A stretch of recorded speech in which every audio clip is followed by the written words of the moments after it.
नमस्कार, फरीदाबाद में योगेंद्र पाल और अभी हम पहुंचे हैं यथार्थ हॉस्पिटल सेक्टर 88। आज यहाँ हेल्थ टॉक कार्यक्रम का आयोजन किया गया है। स्वास्थ्य पर चर्चा है। आइए दिखाएंगे आपको हॉस्पिटल में कि किस तरह से स्वास्थ्य पर चर्चा की जा रही है। देखिए, वो है lower urinary tract symptoms secondary to prostate enlargement. आमतौर पर जो एल्डरली लोग होते हैं 60 साल से ऊपर, वो प्रोस्टेट की समस्या से जूझते रहते हैं। इस प्रोस्टेट की समस्या के कारण बहुत से लोअर यूरिनरी ट्रैक्ट सिम्टम्स होते हैं, जैसे मतलब बार बार पेशाब आना, पेशाब आए तब उसको कंट्रोल नहीं कर पाना, रात में 3-4 बार उठना, पेशाब करने के बाद ऐसा लगना कि पूरी तरीके से खाली नहीं हुआ है, ऐसा लगना कि अभी पेशाब रह गया है, और रुक रुक के पेशाब का आना। ये समस्या प्रोस्टेट बढ़ने के कारण होती है और इसका इलाज संभव है। लोग इसको नज़रअंदाज कर देते हैं कि 3 बार रात में उठ रहे हैं तो यार मैं तो उठता ही हूँ, ऐसा सोच लेते हैं और इसका इलाज नहीं करवाते हैं। पर इससे फर्क ये पड़ता है कि जब आपका स्लीप साइकिल टूटता है तो दिन भर आपको थकान महसूस होना और शरीर में ताकत नहीं लगना, ये सब दिक्कतें होती हैं। और जो भी रिसेंट स्टडीज आई हैं उसमें ये भी प्रूव हुआ है कि जब आप रात में 3-4 बार उठते हैं तो उससे आपकी लाइफ एक्सपेक्टेंसी भी कम हो जाती है, और this is a like very significant amount of life expectancy comes down, that amounts to around 5 to 10 years। तो जो स्टडीज है उसमें ये भी देखा गया है कि लाइफ एक्सपेक्टेंसी पे भी फर्क पड़ता है जब आप अपनी नींद तोड़ते हैं। तो इसका मैनेजमेंट जो होता है हमारे यहाँ, पहले मेडिकल मैनेजमेंट होता है और एक सर्जिकल मैनेजमेंट होता है। तो जब 80% से ज़्यादा लोगों को मेडिकल मैनेजमेंट से ही रिलीफ मिल जाता है और केवल 10 से 20% लोग ही ऐसे होते हैं जिनको सर्जिकल मैनेजमेंट की आवश्यकता होती है। और जो सर्जिकल मैनेजमेंट है उसमें भी जैसे जैसे साइंस एडवांस कर रही है और न्यूअर मोडालिटीज़ आ रही हैं, तो उसके साथ ये हो आजकल जो नई सर्जरीज हैं वो मतलब it takes around only 20 to 30 minutes, 20 से 30 मिनट में सर्जरी हो जाती है और विदाउट एनी ब्लड लॉस। पहले आपने सुना होगा कि प्रोस्टेट का ऑपरेशन हुआ, अभी भी लीक हो रहा है और खून आ रहा है यूरिन में, पेशाब बार बार जाना पड़ रहा है, ये सब दिक्कतें अब समाप्त हो गई हैं due to the best technology that is available, and that technology is available at Yatharth Faridabad also. हमारे पास बेस्ट लेज़र TFL है, थोलियम फाइबर लेज़र, उससे भी हम प्रोस्टेट कर सकते हैं। और अगर छोटा ग्लैंड है तो उसमें लेज़र प्रोस्टेट का कोई फ़ायदा होता नहीं है, तो हम उसको नॉर्मल कन्वेंशनल तरीके से भी प्रोस्टेट का ऑपरेशन कर सकते हैं। और जो ऐसे लोग हैं जो खून पतला करने की दवाइयों पर हैं, जिनमें ब्लीडिंग का हायर रिस्क है, तो उसमें उन केसेस में हम यूरोलिफ्ट नाम के एक न्यूअर टेक्नोलॉजी है जिसमें हम क्लिप डाल देते हैं अंदर, और वो 15 से 20 मिनट का काम है और उससे पेशाब खुल के होने लगता है और पेशाब की समस्याएं खत्म हो जाती है और कोई ब्लीडिंग का रिस्क नहीं होता है। तो वो भी आजकल अवेलेबल है और हम यहाँ पर कर सकते हैं वो भी, अगर आप मतलब चाहेंगे। और तीसरी चीज़ मैं ये बताना चाहता हूँ कि लोग क्या कहते हैं कि मेरा प्रोस्टेट 40 सीसी का हो गया, 50 सीसी का हो गया, बढ़ गया। तो ये जरूरी नहीं है कि प्रोस्टेट साइज अगर आपका 60 सीसी है तो मतलब आपको सिम्टम्स होंगे ही। बहुत से लोगों को 30 सीसी पे भी सिम्टम्स आ जाएंगे, 30 ग्राम के प्रोस्टेट पे भी सिम्टम आ जाएंगे। कुछ ऐसे लोग होंगे जिनको 70 ग्राम पे भी सिम्टम नहीं आएंगे। तो जब आप यूरोलॉजिस्ट से मिलते हैं तो वो एक आपका सिम्टम स्कोर निकालते हैं और उस सिम्टम स्कोर के आधार पर हम आपको ट्रीटमेंट एडवाइस करते हैं, जो कि पहले एक मेडिकल मैनेजमेंट थेरेपी होती है। जब मेडिकल मैनेजमेंट से फ़ायदा नहीं होता है तब सर्जिकल मैनेजमेंट थेरेपी हम करते हैं। और एक चीज़ मैं ये बताना चाहता हूँ कि जो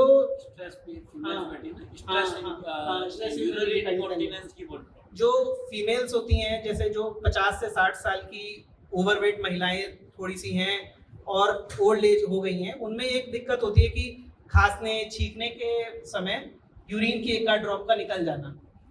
तो ये एक मतलब काफ़ी सोशली एम्बैरेसिंग कंडीशन होती है। महिलाएं सोचती हैं कि इसको डिस्कस करें कि नहीं करें, और वो मतलब जस्ट इससे they live with that only. पर इससे हार्मफुल इफेक्ट ये होता है कि बार बार UTI होता रहता है, इन्फेक्शन होता रहता है, और बार बार इन्फेक्शन होने से जो पेशाब की नाली होती है वो सिकुड़ जाती है और फिर पेशाब करने में भी दिक्कत आने लगती है। अगर आप एक बार किसी यूरोलॉजिस्ट को मिलेंगे तो वो आपकी बीमारी को ट्रीट मतलब ग्रेड करेंगे कि किस ग्रेड की बीमारी है और उसके अकॉर्डिंग ट्रीटमेंट देंगे। और इसमें भी ऐसा ही है कि 80% केसेस में लीकेज जो है वो एकदम रुक जाता है, मतलब जीरो हो जाता है अगर आप सही समय पे सही दवाई ले लें। तो मतलब मेरा यही है कि जो भी मतलब महिलाएं हैं जो इस समस्या से जूझ रहे हैं उसका इलाज एक बार यूरोलॉजिस्ट से जरूर मिले, और फिर जब आप यूरोलॉजिस्ट से मिलेंगे तो वो आपके सिम्टम्स को असेस करेंगे और उसके अकॉर्डिंग ट्रीटमेंट देंगे। And surgery is the last मतलब थिंग, मतलब इट इज नॉट लाइक कि that you have visited me and I will advice surgery only, ऐसा नहीं होगा। आपको पहले मेडिकल मैनेजमेंट पे ही रखा जाएगा। मेडिकल मैनेजमेंट से जब आप सही नहीं होंगे या आपकी बीमारी उससे बढ़कर होगी तभी सर्जरी एडवाइस की जाती है, और 80% लोग सर्जरी से ही सही हो जाते हैं। तो मतलब एक कंसल्टेशन आपका आपकी प्रॉब्लम को सॉल्व कर सकता है, तो आप जरूर कभी भी ऐसी कोई दिक्कत हो तो आकर मिल सकते हैं, यही है। और अगर आपको कोई क्वेश्चन है किसी भी रिगार्ड में तो आप मेरे से पूछ सकते हैं। सब अबाउट ब्लैडर ट्रबल की बात ज़्यादा काले क्यों नहीं करने चाहिए? हाँ हाँ जी जी, जैसे सर ने अभी कहा कि ओल्ड एज लोग ये करते हैं कि हेयर डाई कर लिया है ना, तो क्या होता है डाई में केमिकल होता है फिनोएज़ोपाइरिडीन और एनालीन डाई, एनालीन का कंपोनेंट होता है डाई में, और ये जो होता है ये कार्सिनोजेन होता है। इससे ब्लैडर कैंसर का रिस्क हो जाता है। ब्लैडर कैंसर का जो पहला सिम्टम होता है वो होता है पेशाब में खून आना। अगर आपको कभी भी ऐसा लगे कि आपके पेशाब में खून है तो आपको तुरंत मतलब यूरोलॉजिस्ट से मिलना चाहिए। और दूसरी चीज है कि ब्लैडर कैंसर का जो मोस्ट इम्पॉर्टेंट रिस्क फैक्टर है वो है स्मोकिंग। अगर आपके स्मोक ईयर्स मतलब आपने स्मोक करते हुए 20 साल से ज़्यादा अगर आपने कर लिए हैं तो रिलेटिव रिस्क मतलब आप में सामान्य आदमी की अपेक्षा में 4.5 टाइम्स ज़्यादा रिस्क होता है ब्लैडर कैंसर के होने का। तो मतलब एक तो healthy lifestyle is very important, you should refrain from smoking, और दूसरी चीज़ कि सिम्टम्स का early identification is very important, क्योंकि एक बार अगर ब्लैडर कैंसर डीप चला गया तो then it is very difficult to treat, और उसकी मोर्टेलिटी रेट और मॉर्बिडिटी रेट बहुत हाई है। मतलब 5 ईयर सर्वाइवल जब स्टेज 3 स्टेज 4 का ब्लैडर कैंसर रहता है तो उसका 5 ईयर सर्वाइवल जस्ट 40-50% ही है, और अगर स्टेज 1 पे पकड़ में आ गया तो उसका 5 ईयर सर्वाइवल अमाउंट्स टू 94%। तो अगर आप मतलब अर्ली आप रिकॉग्निशन करेंगे सिम्टम्स का तो इससे मतलब आपका सही इलाज हो जाएगा, समय पे हो जाएगा और कुछ दिक्कत आती नहीं है फिर। तो डाई वगैरह को नहीं यूज़ करना चाहिए, स्मोकिंग नहीं करना चाहिए। कभी भी आपको लगे कि आपके यूरिन में ब्लड है तो तुरंत आप यूरोलॉजिस्ट से मिलिए, या फिर आपने अगर यूरिन का रूटीन टेस्ट करवाया है उसमें भी अगर 3 से ज़्यादा आरबीसी हैं तो भी आपको एक बार यूरोलॉजिस्ट से मिलना चाहिए। वो एक दूरबीन की जांच जैसे एंडोस्कोपी होती है, अपर जीआई एंडोस्कोपी जैसे करते हैं पेट का देखने के लिए, वैसे ही हम ब्लैडर के लिए सिस्टोस्कोपी करते हैं। वो 15 मिनट की चीज़ होती है, उससे हम देख लेते हैं कि कोई कैंसर की गांठ वगैरह तो ब्लैडर के अंदर डेवलप नहीं कर रही है। तो ये एक इम्पॉर्टेंट एस्पेक्ट है, मतलब जो जीरियाट्रिक आपके एज में एल्डरली एज में जो प्रॉब्लम आती है उसको एड्रेस करना चाहिए आप लोग को, यही है। और अगर आपको कुछ क्वेश्चन है तो आप पूछ सकते हैं इस किसी भी चीज़ से। कोई जैसे कहते हैं कि एक बार प्रोस्टेट का करा लेते हैं एक बार, दोबारा क्या उसका दोबारा हो जाता है सर? हाँ, ये जैसे प्रोस्टेट का आपने जब ऑपरेशन कराया तो ये सर्जन पे डिपेंड करता है कि वो कितना उसको रिसेक्ट कर रहे हैं। अगर पूरा रिसेक्ट किया गया है प्रोस्टेट का जो कि बढ़ा हुआ एडिनोमा है तो 10-20 साल तक दिक्कत नहीं आती है यूजुअली। तो जब एल्डरली एज में हम ऑपरेशन करते हैं प्रोस्टेट का तो इतना उनका चल जाता है काम कि उन्हें ज़रूरत नहीं पड़े। पर कई बार ये होता है कि सर्जरी बीच में ही रोकनी पड़ जाती है, ब्लीडिंग ज़्यादा हो रही होती है, तब क्या करते हैं कि पूरा ग्लैंड नहीं निकाला जाता है, बस इतना खोल दिया जाता है कि रास्ता खुल जाए। तो उस केस में क्या होता है 3-4 साल बाद वो फिर से बढ़ जाता है और फिर से दिक्कत आने लगती है। तो अगर surgery is without any complication और कंप्लीशन तक करी जाए तो यूजुअली दिक्कत नहीं आती है। एक क्वेश्चन आंसर सेशन है, आप लोग पूछिएगा, जितना ज्यादा आप पूछेंगे आपको अपने बीमारी के बारे में पता लगेगा। तो मेरे से माइक ले लीजिएगा और आगे और किसी को आप पूछिए, यहाँ से चालू पूछना आप लोगों को जो डॉक्टर साहब ने बताया है। डॉक्टर साहब यूरिन कंट्रोल नहीं होता, जो ही उठता हूँ तो बाथरूम तक जाने में ही यूरिन। माइक पास करो। हाँ जी, क्या होता है आपको एक जो रहता है ब्लैडर जो रहता है वो ओवर एक्टिव हो जाता है एज होने पर। ब्लैडर की कैपेसिटी कम हो जाती है होल्ड करने की, और उसकी ओवर एक्टिविटी, बार बार ब्लैडर ऐसे ऐसे कॉन्ट्रैक्ट होता रहता है, तो आपको बार बार कुछ कुछ देर में यूरिन का सेंसेशन लगता रहेगा, और जो मसल्स जो यूरिन को कंट्रोल करती हैं वो वीक हो जाती हैं एज के साथ। कई बार शुगर वगैरह भी रहती है, तो शुगर के कारण भी अगर 10 साल से ज़्यादा शुगर रहे तो उसके कारण भी जो नर्व्स होती हैं जो ब्लैडर का कंट्रोल कर रही होती है वो वीक हो जाती है, तो उस कारण से आपको ऐसा लगेगा कि बार बार यूरिन लगना, यूरिन टॉयलेट तक जाने में मतलब एकदम समस्या आ जाना, जिसको अर्जेंसी कहते हैं। और इस अर्जेंसी के लिए हम पहले मेडिकल मैनेजमेंट करते हैं, एक दवाई खिलाते हैं और देखते हैं कि कितना रिस्पॉन्स हो गया, और 80 to 90% केसेस में दवाइयों से रिस्पॉन्स हो जाता है, कोई सर्जरी की आवश्यकता नहीं पड़ती है। पर अगर मतलब ऐसा है कि नहीं रिस्पॉन्स हो रहा है दवाइयों से, तब फिर हम इसके लिए कुछ सर्जरी करते हैं, प्रोस्टेट की सर्जरी अगर रिक्वायर है तो करते हैं।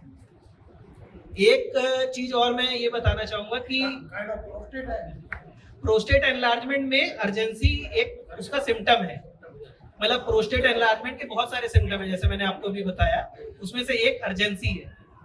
तो आप एक बार आइए, आपका अल्ट्रासाउंड करके देखेंगे प्रोस्टेट कितना बड़ा है, एक प्रोस्टेट को एग्जामिन करेंगे खुद से, एक यूरोलॉजिस्ट एग्जामिन करेगा और फिर बताएगा कि क्या समस्या है, क्यों है, और मोस्ट ऑफ द केसेस में दवाइयों से ही सही हो जाता है, कोई ऐसे सर्जरी या फिर किसी इंटरवेंशन की जरूरत पड़ती नहीं है। एक चीज मैं और बताना चाहूंगा कि 45 साल से बड़े जो भी पुरुष हैं, सबको अपना जीवन में एक बार सीरम पीएसए जरूर कराना चाहिए। सीरम पीएसए जो होता है वो प्रोस्टेट से निकलने वाला एक एंजाइम होता है, ये कैंसर का मार्कर होता है। अगर ये 4 से ज्यादा है तो कई बार ये कैंसर का द्योतक है, मतलब it is an early signs of prostate malignancy. तो अमेरिकन यूरोलॉजी एसोसिएशन की गाइडलाइंस कहती हैं कि all 45 years of male and above should undergo PSA screening. एक बार जरूर आप PSA जरूर कराइए। PSA टेस्ट से ये पता चल जाता है कि कैंसर है कि नहीं है, और ये बहुत अर्ली स्टेज में पता चल जाता है। और अर्ली स्टेज में अगर प्रोस्टेट कैंसर को पता चल जाए तो 100% क्योर रेट है इसका, प्रोस्टेट कैंसर मैलिग्नेंसी का 100% क्योर रेट है। मतलब आप इलाज करा लीजिए, बीमारी सॉल्व हो जाएगी, कोई दिक्कत होगी। तो आपने बताया कि डाई नहीं करनी चाहिए, और मैं सबसे ज़्यादा डाई करता हूँ, तो हर सप्ताह ही करता हूँ मैं, तो होता है ना, तो अगर नहीं करता हूँ तो फिर खुजली लगती है, मालूम ऐसे लगता है कि बहुत ज़्यादा ना जी। ये क्या होता है कि डाई यूज़ करना जो है, इससे डर्मेटाइटिस होता है। जब आप यूज़ करते हैं तो स्कैल्प डर्मेटाइटिस हो जाता है, मतलब ये एक डर्मेटोलॉजिकल कंडीशन, स्किन कंडीशन है, जैसे एलर्जी हो जाती है ना वैसा रहता है। तो जब आप डाई जैसे आप नहीं कर रहे हैं तो वो it is a sequel of your previous dye exposure. आपने जो पहले डाई एक्सपोजर लिया उसका सीक्वल है, तो आप उसके लिए वो मतलब लोशन वगैरह आते हैं, आप वो इस्तेमाल करेंगे, उससे वहाँ की ड्राइनेस खत्म हो जाएगी और फिर आपको खुजली खत्म हो जाएगी। डाई करना मत करो, क्योंकि बिना बात की मुसीबत। और डाई करने से जैसे सर ने बताया वो एक रिस्क फैक्टर तो है ही ब्लैडर कैंसर का। तो और अगर you can use herbal products, यही मैं बताने के लिए डॉक्टर साहब को बोला, लोगों को पता ही नहीं कि यहाँ से यहाँ का कैंसर हो जाता है। जो लोग पेंट इंडस्ट्री, डाई इंडस्ट्री में काम करते हैं उनमें हायर इंसिडेंस है कैंसर। मेरा क्वेश्चन है, मेरे फादर हैं, उनका प्रोस्टेट कैंसर था, इसकी 2011 अगस्त में सर्जरी हुई थी, नाउ 86। तो मैं जानना चाहती हूँ कि जो आपने लीकेज बोला है ना ठीक हो जाती है, एक नई टेक्नोलॉजी आ गई, क्या उन पे अभी उनको दिखा के कुछ कर सकते हैं, उसको लाएं तो कुछ स्कोप है? क्या है देखिए, उनका जैसे प्रोस्टेट कैंसर का क्या मतलब रोबोटिक ऑपरेशन हुआ था प्रोस्टेट? हाँ जी, ऑपरेशन हुआ था, पूरी निकाल वो हटा दिया गया था, बट उसके बाद उनको लीकेज की प्रॉब्लम थी, वो डायपर पे रहते हैं, पर अब वो समस्या थोड़ी, चूंकि वो 86 हो गए हैं और उनका स्पाइन सर्जरी भी हुआ है और हार्ट का सर्जरी भी हुआ है, तो उनके लिए आजकल बेसिकली स्पाइन सर्जरी होने से उनको चलने में दिक्कत है, तो वो वॉशरूम तक जाना भी उनके लिए बहुत डिफिकल्ट होता है, पकड़ के जाते हैं। तो मैं सोच रही हूँ कि वैसे वो ठीक है, तो इनकेस वो तो मैं उनको आपको दिखाऊं एक बार। एक बार आप उनको लेके आइएगा, हाँ, उनको हम इवैल्यूएट कर लेंगे, और मतलब एक दवाई देंगे। पहले हमारा मेडिकल मैनेजमेंट ही रहता है, और जी। ऐसे केसेस में जब मेडिकल मैनेजमेंट फेल हो जाता है जी तब कुछ सर्जिकल मैनेजमेंट का हम सोचते हैं। दो मतलब अब ये है कि ही इज 86 ईयर ओल्ड, या थोड़ा कोमॉर्बिडिटीज हैं, तो we will take a shared decision making, जी। What is beneficial to the patient, patient के लिए क्या सही रहेगा, और उसके अकॉर्डिंग ट्रीटमेंट प्लान करेंगे। और आप लोगों ने किसी ने कुछ पूछना है, आपका क्वेश्चन है, या फिर हम अगला सेशन डॉक्टर साहब का करते हैं, बालकिशन जी का। जैसा अभी आपने बताया कि मेडिकल अरे भाई साहब को आगे बैठाओ। ट्रीटमेंट करते हैं इनिशियल, हमारे ये मनोज अगर गुप्ता रिलीफ जी- नहीं मिलता है तब आप सर्जरी पर जाते हैं। हाँ जी, सेक्रेटरी आप आ मेरे गए। फ्रेंड का भी उसका सर्जरी हुआ, हाँ जी, और सर्जरी के बाद 3 महीने के बाद जब दोबारा चेकअप कराया हाँ जी, तो डॉक्टर साहब कहने लगे कैलिब्रेशन करेंगे हम। हाँ जी। उन्होंने फिर जो 3-4 बार कैलिब्रेशन कराया, और कैलिब्रेशन के बाद फिर दोबारा सर्जरी की। ऐसा क्यों हुआ ये? हाँ, जब भी जो प्रोस्टेट का ऑपरेशन करते हैं तो एक दूरबीन अंदर जाती है आपके, और फिर उससे हम प्रोस्टेट को निकालते हैं दूरबीन विधि द्वारा। पर इसमें क्या होता है, अगर duration of surgery very long रहे, ड्यूरेशन ऑफ सर्जरी 1.5 घंटे से ज़्यादा अगर रहती है, तो उस केस में यूरेथ्रा में स्ट्रक्चर बनने की प्रॉब्लम हो जाती है, पेशाब का रास्ता सिकुड़ जाता है, और वो उसके चांसेस 4% होते हैं, 4.9% से 9% तक होते हैं। But in good hands this is like amounts to 0%। मतलब अगर if the surgeon is good तो 0, मतलब यूजुअली होता नहीं है। पर कई बार क्या होता है, जब प्रोलॉन्ग ड्यूरेशन ऑफ सर्जरी होती है, हमारा इंटेंट यही होता है जल्दी जल्दी सर्जरी को खत्म करना है, 1 घंटे के अंदर ही खत्म कर देना। पर कई बार क्या होता है, ब्लीडिंग हो रही होती है, सर्जरी कंट्रोल नहीं, मतलब आपके हाथ में नहीं होता ना कई बार कि आप जल्दी खत्म कर पाएं चीज़ों को। तो जब आप ज़्यादा देर तक यूरेथ्रा के अंदर रहते हैं तब स्ट्रक्चर बन जाता है। दूरबीन अगर ज़्यादा समय तक उसके अंदर रहती है पेशाब की नली के, तो वो पेशाब का रास्ता सिकुड़ जाता है, और एक बार जब रास्ता सिकुड़ जाता है तो उसे खुलवाना पड़ता है, जिसको हम कैलिब्रेशन कहते हैं, ये देखने के लिए कि कितना सिकुड़ा हुआ है, और उसको फिर दूरबीन से फिर से खोला जाता है। तो मे भी उनके केस में ये हुआ होगा कि ऑपरेशन का ड्यूरेशन ज़्यादा रहा होगा। तो और मतलब कई बार the technique is also responsible कि कैसे किया गया है, मतलब ये भी कई बार प्रॉब्लम होती है ना। वैसे तो आप यूरोलॉजिस्ट सब all are trained only, but मतलब समटाइम्स इट हैपेंस कि मतलब क्या दैट विल, मतलब सर्जन ही बता पाएंगे आपको कि उस समय क्या दिक्कत आई, इसके कारण ऐसा यूजुअली होता नहीं है ऐसा कभी। मैं डॉक्टर उमंग अग्रवाल जी का धन्यवाद करता हूं, इनके लिए जोरदार तालियां। और मैं वेलकम करता हूं डॉक्टर बालकिशन गुप्ता जी को। आपको ये अवेयरनेस सेशन में आगे कंटिन्यू करेंगे। Thank you. नमस्कार। सबसे पहले तो भाई साहब अरुण बजाज जी का स्वागत है, जो अखिल भारतीय लघु उद्योग भारती के अध्यक्ष हैं, और मनोज गुप्ता जी हमारे दोस्त भी हैं और हरियाणा प्रांत का दायित्व है इनका। आज ये आए थे डॉक्टर उमंग अग्रवाल से विजिट करने के लिए, और साथ में ही हमारे सारे सेक्टर 8 के जो RWA के और मतलब एसोसिएशन के, उनका स्वागत है, और आप सभी का स्वागत है यहाँ पे।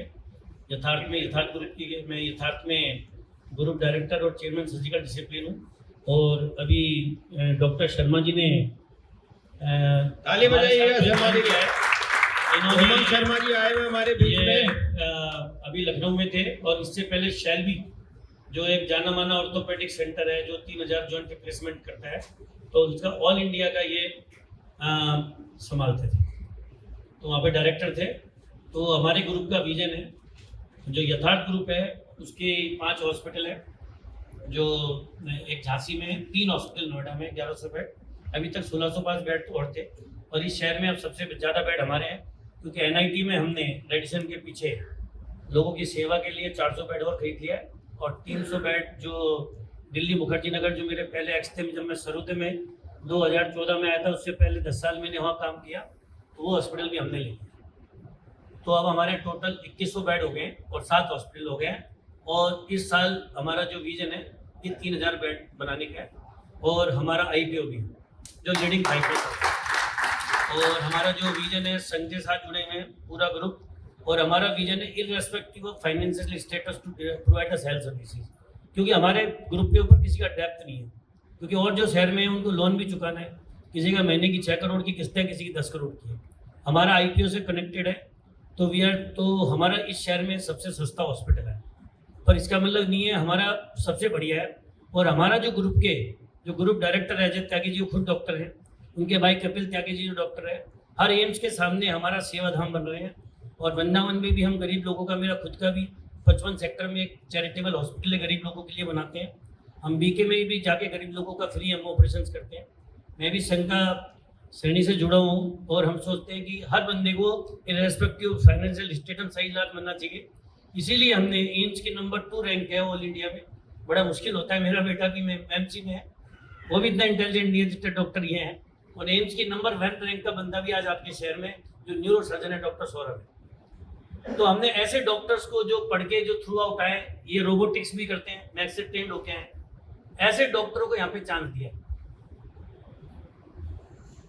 सबसे पहले जैसे डॉक्टर साहब ने बात बताई कि बात ये, चलो मुझे तो बताने की जरूरत नहीं क्योंकि मेरे 25,000 ऑपरेशन हो गए। आपके विसिनिटी में ही सरोदय में मैं 9-10 हज़ार ऑपरेशन करके आया। गुप्ता जी घर में ही मेरे कई ऑपरेशन है, भाई साहब भी जानते हैं।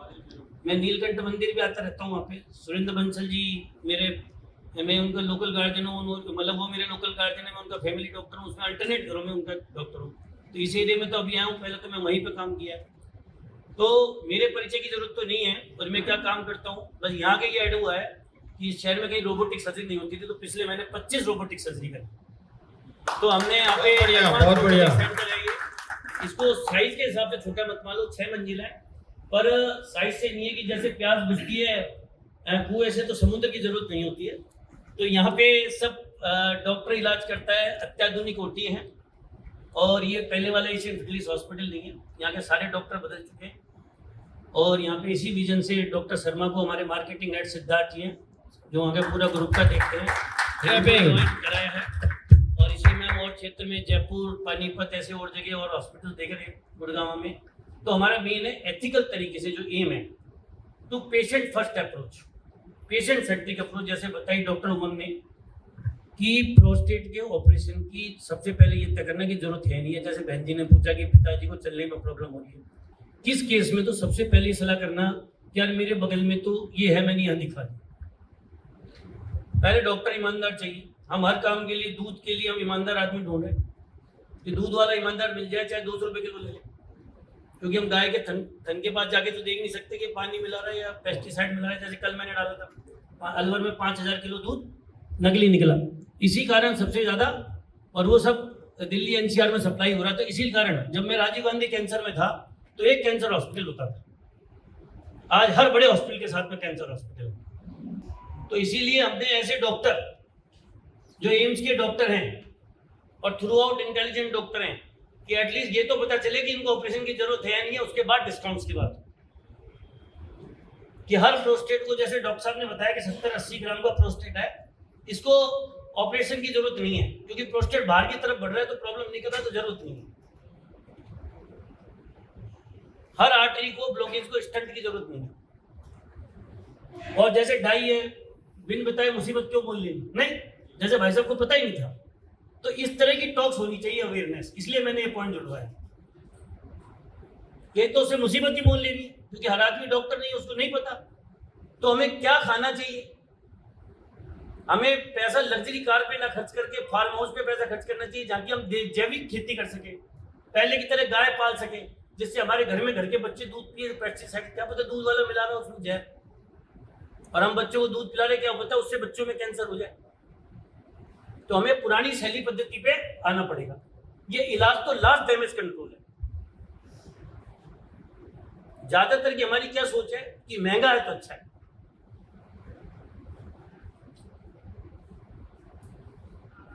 और बड़ा है तो अच्छा है, फिर तो खारे समुद्र का पानी पीना चाहिए, कुएं के पास क्यों जाते हैं।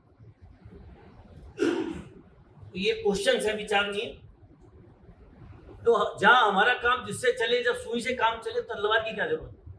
तो सबसे पहले लोग कहते हैं चलो बगल में ही दिखा लिया, बंगाली डॉक्टर था, जैसे मेरे पास आते हैं, तो बल्लभगढ़ में इलाज करा लिया, यहाँ करा लिया, वो करा लिया, कईयों को वेंटिलेटर पे आते हैं। मेरा ज़्यादातर रीडू ही ऑपरेशन के लिए काम है। कल भी जो अपने वो थे, वो मेट्रो से आए थे, जिनका क्या था, वो जो जीबी परफोरेशन क्या है, वो क्या काम करते हैं, एनकाउंटर स्पेशलिस्ट है, नहीं। तो वहाँ से उनको भेज दिया गया हमारे, भाई मैं कोई बात नहीं, हम करेंगे ऑपरेशन तुम्हारा। तो 5 स्टेट से पेशेंट यहाँ पे आ रहे हैं, उत्तरांचल, पंजाब के सब जगह से आ रहे हैं। पहले मैं सर्वोदय में किया, 25,000 से ऊपर मैं खुद ऑपरेशन कर चुका हूँ, अपोलो भी जाता हूँ। पर ये क्या है कि अपोलो में जो बहुत पैसे, आज आप 5 स्टार में खाना खाने जाना हो, रेडिसन में खाना खाने जा रहा हो, तो 4 बार सोचना पड़ता है भाई साहब। पर मरुतल के ढाबे पे आदमी चढ़ जाता है, कोई बात नहीं, 1000 का ही मिलाएगा, खा लेंगे। तो हम डॉक्टर्स को कहाँ बैठना चाहिए? हमारे शास्त्र कहते हैं कि विद्या और इलाज दोनों का ही कोई मूल्य नहीं लेना चाहिए। जब इसमें पैसा शामिल हो जाता है तो टीचर और डॉक्टर दोनों बेईमान हो जाते हैं। विद्या देने का और आरोग्य देने का कोई मूल्य नहीं होना चाहिए। वो समय तो पता नहीं कब आएगा, और ये हमारी सोच कब डेवलप होगी। जब ट्रस्ट होगा। हाँ, उसके लिए सबसे बढ़िया तरीका यही है, जैसे मैं भाई साहब से चर्चा कर रहा था कि 1.5% डॉक्टर ईमानदार, 1.5% जज ईमानदार। जज साहब से भी चर्चा हुई थी कि थोड़े दिन पहले उनकी बेटी का ऑपरेशन किया था, तो मैंने कहा 95, उन्होंने कहा 98.5%।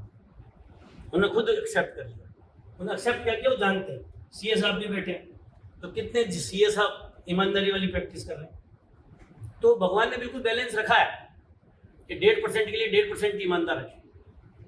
तो हम किसी को चोर नहीं कह रहे, हम किसी को साहूकार भी नहीं कह रहे। ये तो इंटरसेप्शन की बात है कि हर बंदे का एक कृष्ण पक्ष और एक शुक्ल पक्ष होता है, और कृष्ण पक्ष या तो खुद को पता होता है, भगवान को पता होता है। तो कृष्ण पक्ष अपने आप को कम करना होता है। हम तो हमेशा शुक्ल पक्ष को देखते हैं, हम हमेशा अच्छे के लिए देखते हैं।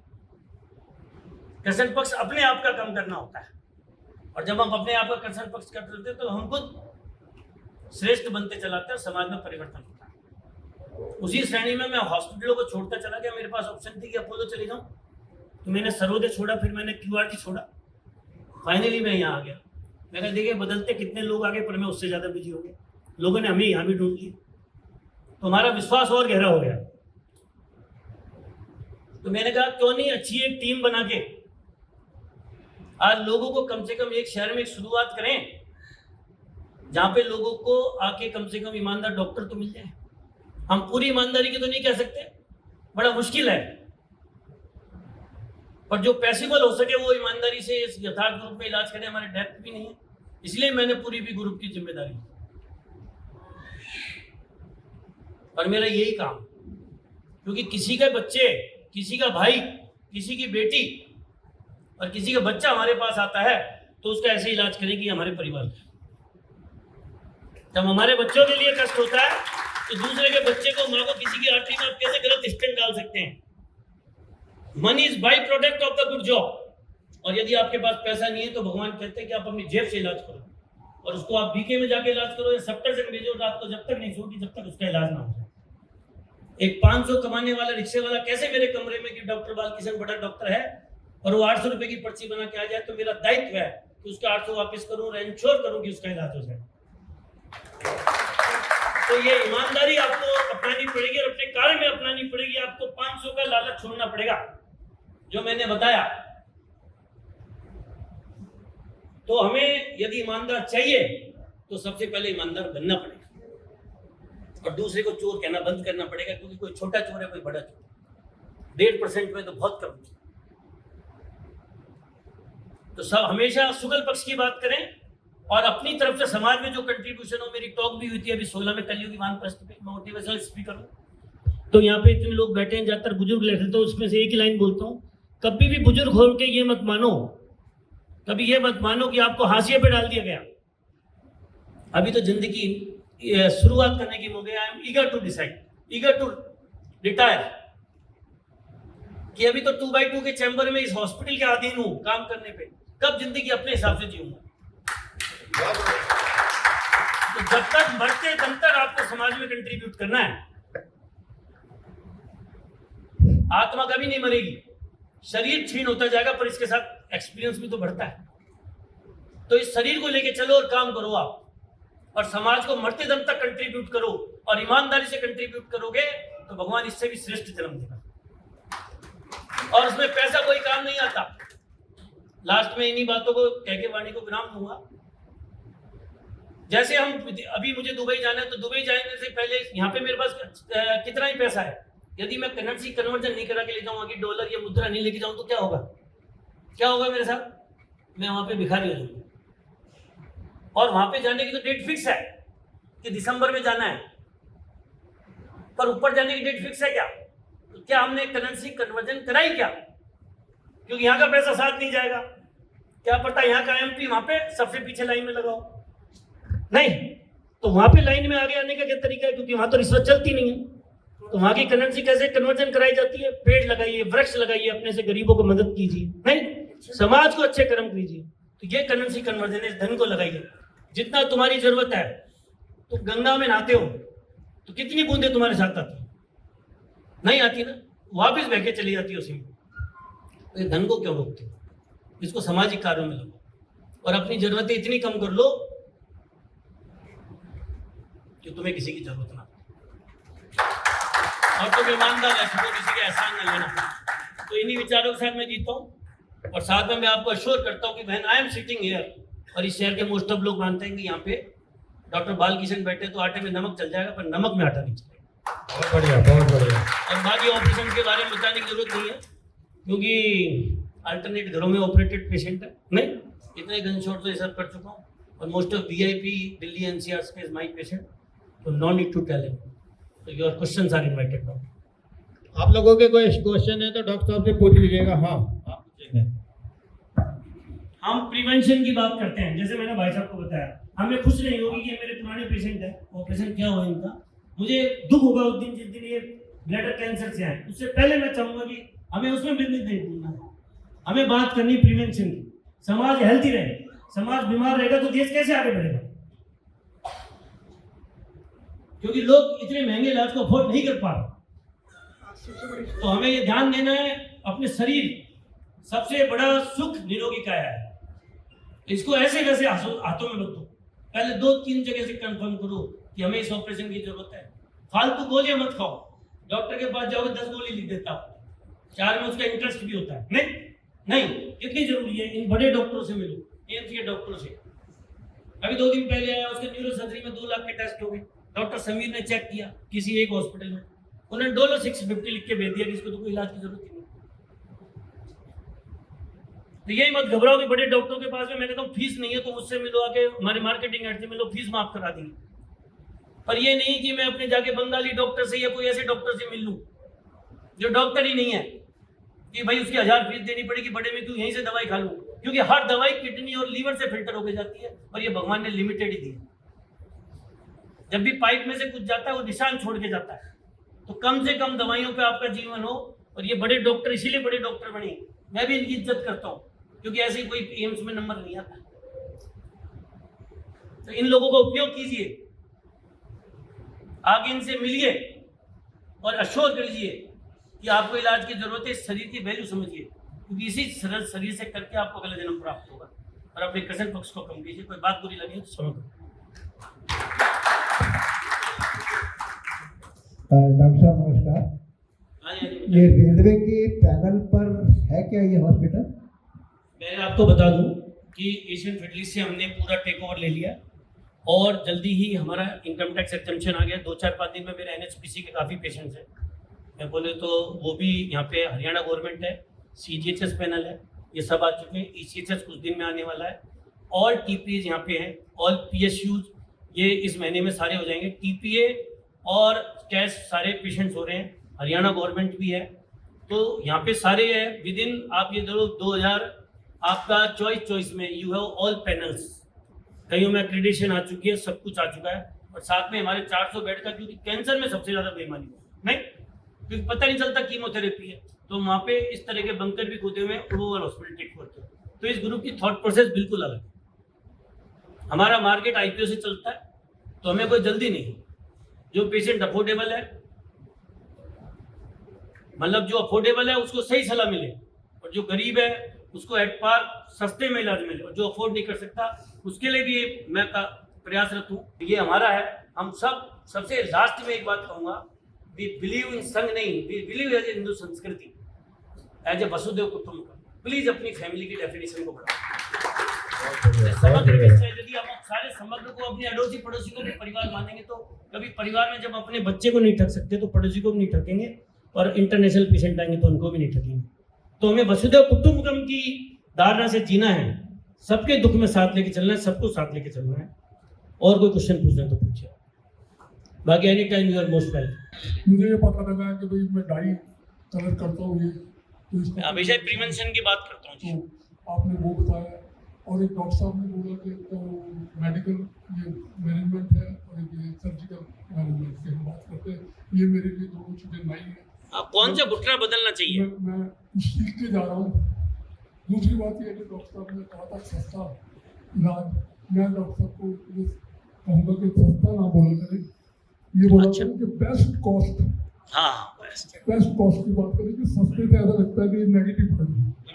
ये बहुत बढ़िया बात क्योंकि लोगों को ये लगता है कि महंगा ही अच्छा है। पर वो जब सस्ता कहते हैं तो सस्ता ना कहें कि बेस्ट कॉस्ट की बात पर मेरे बारे में तो नहीं है, क्योंकि मैं इतने पैसे वालों का डॉक्टर हूँ, मेरे बारे में तो कोई नहीं कह सकता। मैं कहा जो भाई मुझे अपोलो अफोर्ड करे मैं अपोलो कर देता था, नहीं मैं QRG भी करता ही था। तो ऐसे ही है डॉक्टर साहब। और ये मैं धन्यवाद कर देता हूँ राजीव का। राजीव ने मुझे कहा और मुझे लगा, मैंने अखबार में भी कल पढ़ा था कि आप इतने अच्छे काम यथार्थ वाले कर रहे हैं, तो मैंने कहा मुझे जरूर जाना चाहिए और कुछ सीख के आना चाहिए। और अब मैं ये सबको ये कहता हूँ, जितने लोग भी यहाँ आए हुए हैं, सब लोग ये एम्बेसडर बन के जाए। आपने मेरी मुंह की बात छीन ली। बहुत बढ़िया, बहुत बढ़िया। My more than 25,000 patients. हमारी marketing is just like a crossing के एमआर में चाहता हूँ कि क्रॉसिंग तो लोग अपने आप खरीदने जाते हैं, बेचने की जरूरत नहीं पड़ती है।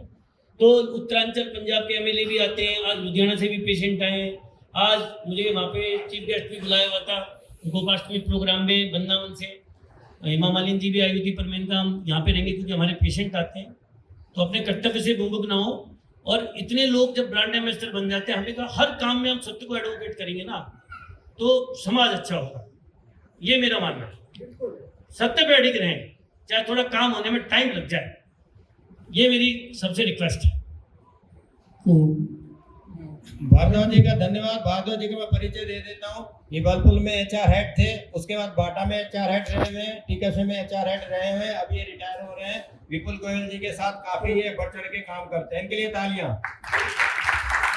मैं अब सिद्धार्थ शर्मा जी से जो मार्केटिंग हेड है उनको आमंत्रित करूंगा। वो यथार्थ अस्पताल के बारे में बताएंगे, यहाँ की जो फैसिलिटीज है उसके बारे में बताएंगे, और जो हॉस्पिटल्स हमने अभी और मार्केट में लिए उनके बारे में बताएंगे।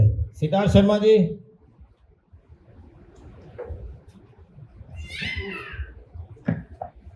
नमस्कार, मैं आप सभी का तहे दिल से स्वागत करता हूं। आपने इतने कीमती समय में हमारे लिए समय निकाला, और हमारे सभी का ये उद्देश्य है आप सभी को यहाँ बेहतर सुविधा देना और ये सुनिश्चित करना कि आप स्वस्थ रहें और सही इलाज आपका हो पाए। इसलिए हमने ये इवेंट रखा है।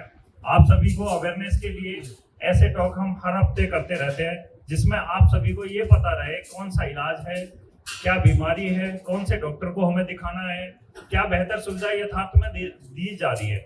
तो यथार्थ हॉस्पिटल का जो विजन है वो यही है कि आसपास के लोग, जो सोसाइटी के लोग हैं, वो सब बिल्कुल स्वस्थ रहें। स्वस्थ के साथ हम उनको जितनी भी बेस्ट फैसिलिटी है वो प्रोवाइड करा सकें। जैसे सर ने बताया कि बार बार इफेक्ट कॉस्ट की बात ना करें।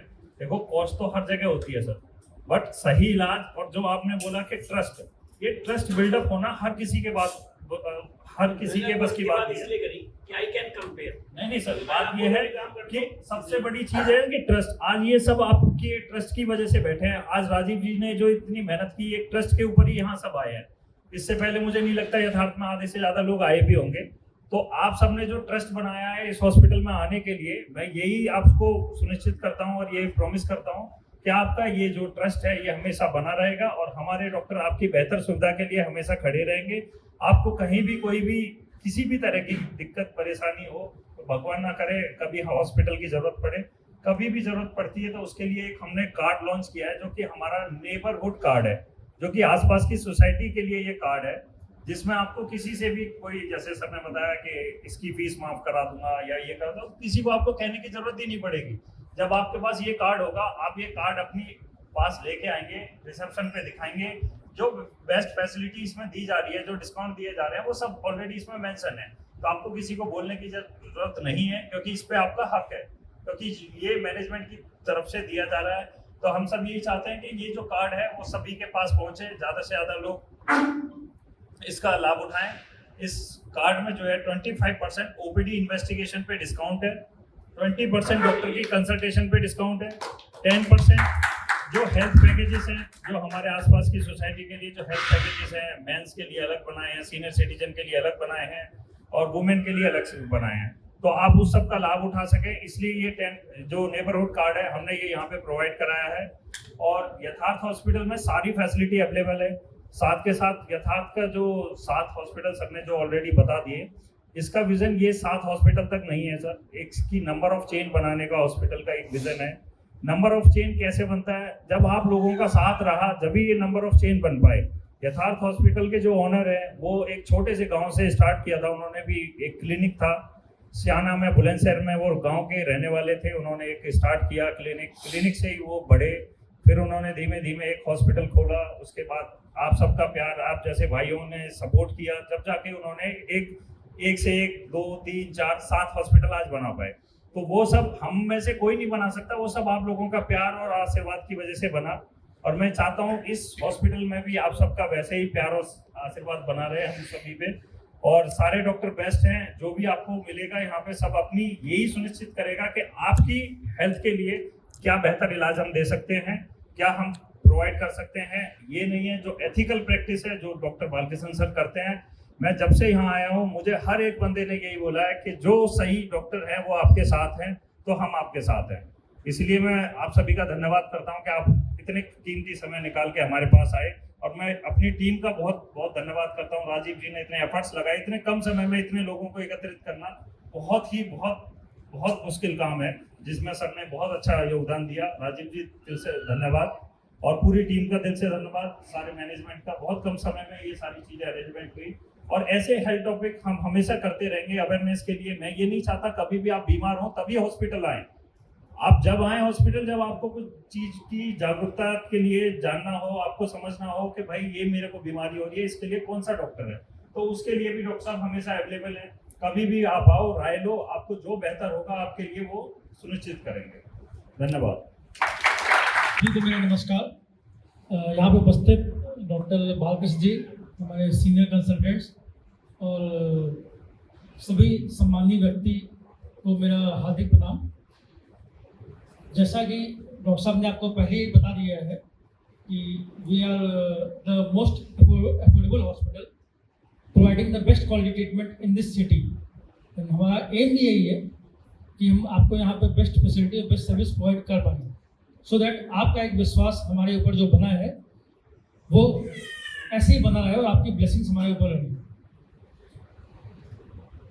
ये आज जो टॉक रखा गया था, हेल्थ टॉक जो है, बेसिकली वो इसलिए था कि हम जागरूक हों इन सभी बीमारियों से, क्या क्या सिम्टम्स आते हैं जो आप खुद पहचान सकें, और टाइमली आप अपने नज़दीकी डॉक्टर को आके मिल सकें, परामर्श ले सकें। जैसा कि सोनू ने कहा कि हमने नेबरहुड कार्ड लॉन्च किया है, एंड हमारा भी यही प्लान है कि we are going to become a neighbourhood hospital, आपके पड़ोस का नज़दीक हॉस्पिटल जिस पे आप विश्वास कर सकें। हमारा लक्ष्य यही है। आपको कभी भी कोई जरूरत हो, भगवान न करे कभी आपको अस्पताल की जरूरत हो, बट अगर ऐसी जरूरत पड़ती तो भी आ जाए, हम आपके हैं साथ। इस उद्देश्य से हम यहाँ पे काम कर रहे हैं। Prevention is all better than cure, इसको ध्यान में रखते हुए ये हेल्थ टॉक हमेशा हम लोग करते हैं कि आप लोग पहले से सजग रहें और पहले से अलर्ट रहें, और रूटीन अपना हेल्थ चेकअप कराते रहें आप लोग, सो दैट किसी बड़ी बीमारी से आप बच सकें। इसी साथ मैं आप सबका धन्यवाद देना चाहूँगा। अपना बहुमूल्य समय आपने निकाला और हमारे साथ समय दिया, आप सभी को बहुत बहुत धन्यवाद। तो मैं आप सभी को प्रणाम करता हूँ, और अखिल भारतीय बिहारी जनमंच की ओर से आप लोगों ने जो यहाँ हमें पूरी टीम को बुलाया उसके लिए भी मैं धन्यवाद करता हूँ। डॉक्टर साहब, जैसा कि आपने बताया कि यहाँ हमारे बिहार से या लोग आके पूरे यूपी से आके बहुत बसे हुए हैं आपके आस पड़ोस में, तो वो तो बेचारे डर के मारे बड़े हॉस्पिटल में इसलिए नहीं आना चाहते कि भाई जाते के साथ तो पहले लिख देगा कि 10 टेस्ट कराओ। तो आपने कहा कि हम तो सिर्फ देखेंगे और उस तरह से करेंगे, तो हम उनको विश्वास दिलाएंगे, जैसा आपने कहा है कि भैया जाइए और वो दवाइयों से ही ठीक करेंगे। तो वो लोग ज़्यादातर मजदूर वर्ग के लोग होते हैं और बहुत मुश्किल से यहाँ पर अपना रहने के लिए व्यवस्था बनाए हैं। तो मैं बहुत बहुत आपका इसका आभार व्यक्त करूँगा। साथ में आपने ये कहा कि छठ पूजा के लिए कि एक सिर्फ बिहार वासियों का नहीं रहा, हमारा पूर्वांचल वालों का नहीं रहा। तो ये पूर्वांचल वालों का अभी डॉक्टर साहब ये साबित नहीं हो पाया कि ये पूर्वांचल वालों का है। देखिए हम लोग 8 वर्षों से कि हम 40 वर्षों से खेड़ी पुल पे बनाते हैं और 8 वर्षों से आपके नज़दीक में ही यहाँ श्रद्धा मंदिर के पास है। हम यहाँ के सभी विपुल गोयल जी पीछे 5 साल रहे और अब दोबारा मंत्री बन गए। बहुत बार रिक्वेस्ट किया, नरेंद्र गुप्ता जी यहाँ के विधायक रहे, वहाँ उनके चक्कर लगा। उसी घाट को हुड्डा की लैंड है, वो हमें अलाउड तब तो नहीं करवा पाया। तो आप इस संघ से जुड़े हैं और हिंदू संस्कृति को बढ़ाने का काम कर रहे हैं बाबूजी, तो हमारा रिक्वेस्ट उन तक पहुँचा दीजिए। हम छोटे लोग, हमारी अप्रोच वहाँ तक नहीं है। हमसे बड़े अधिकारी ये बैठे सर, हमारी डायरेक्ट पहुँच नहीं है, हमें बीच के लोगों को, भैया जैसे लोगों को बस हमारे आपसे ये रिक्वेस्ट करेंगे कि आप हमारी बात अगर रखते हैं तो हमें भी बहुत अच्छा लगेगा और तब लगेगा कि नहीं यहाँ की।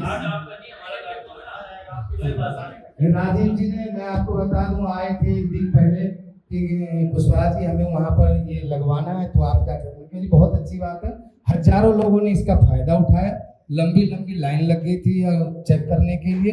बहुत अच्छा लगा। मैं आपके पूरे अस्पताल को अपनी टीम की ओर से धन्यवाद करूँ डॉक्टर साहब। और आप धन्यवाद राजीव जी, डॉक्टर बालकिशन जी और अन्य सभी यथार्थ ग्रुप के जितने डॉक्टर बैठे हैं, तो सामने बैठे हुए सभी साथीगण और सुबह सिंह जी तो बड़े पुराने साथी हैं जो बैठे हैं यहाँ पे, हम लोग मिलते रहते हैं क्योंकि हम एक मानव सेवा समिति भी चलाते हैं और उसमें 26 साल से चला रहे हैं। उसमें सुबह सिंह जी शुरू से जुड़े हुए हैं, तो अच्छी बात है।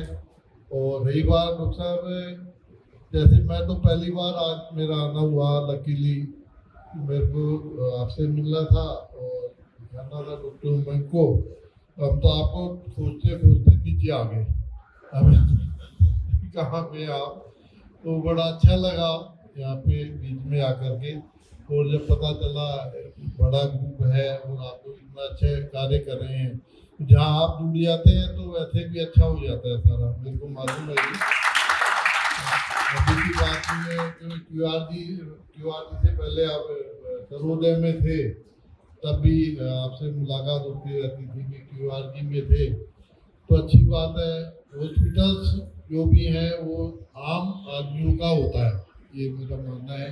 उसमें अमीर गरीब सभी का हॉस्पिटल होता है, और यदि वहाँ हॉस्पिटल में यदि ये अमीरी गरीबी की यदि आपस में भेदभाव ना हो तो उससे अच्छा हॉस्पिटल कोई हो नहीं सकता। तो अच्छी बात है डॉक्टर साहब ने जो कहा, उन्होंने कहा कि जिसके पास पैसा नहीं है, आज हम बैठे थे इनके पास, सुबह 3 घंटे से आया हुआ हूँ मैं यहीं पे, तब भी कोई पेशेंट आया था, वो कुछ दिक्कत थी, बोला कोई बात नहीं, करवा इलाज करवा तेरा। तो अच्छा लगा ये देख करके, तो ये अच्छी बात है, मैं साधुवाद देता हूँ। और रही बात डॉक्टर साहब, मैं लघुदेव पार्टी से जुड़ा हुआ हूँ, ऑल इंडिया से, अध्यक्ष नहीं हूँ, मैं करेक्ट करना चाहता हूँ, मैं वर्किंग कमेटी का मेंबर हूँ। तो कहीं बात आती है तो उसको गलत जाती है, फिर पे जाती है। ये तो सेक्रेटरी है। भारत माता की। मैं आभारी हूँ बिहारी जनमंच का। मेरे पास कोई निमंत्रण नहीं था हॉस्पिटल की तरफ से और मुझे पता भी नहीं था, तो मैं रास्ते में जब हॉस्पिटल इधर आए, बोले वहाँ चलना है हॉस्पिटल का आरपीएच के पास। मुझे नहीं पता था कि सारी चीज़ें चेंज हो गई, तो मैं बोल रहा था मास्टर जी से, मैं कहा मास्टर जी वो तो ठीक नहीं है हॉस्पिटल, मेरे बेटे को कोई प्रॉब्लम हो गई थी, तो बड़ी सारी चीज़ें ना, मतलब कोई भी एक्सपीरियंस ठीक नहीं था, कोई भी चीज़ लेके गया पेशेंट ऐसे ही नीचे बेसमेंट में घुसे और सामने ही डॉक्टर साहब का बालकिशन गुप्ता जी का बोर्ड लग रहा था। मैंने अरे यार मास्टर जी बिल्कुल सही जगह आए।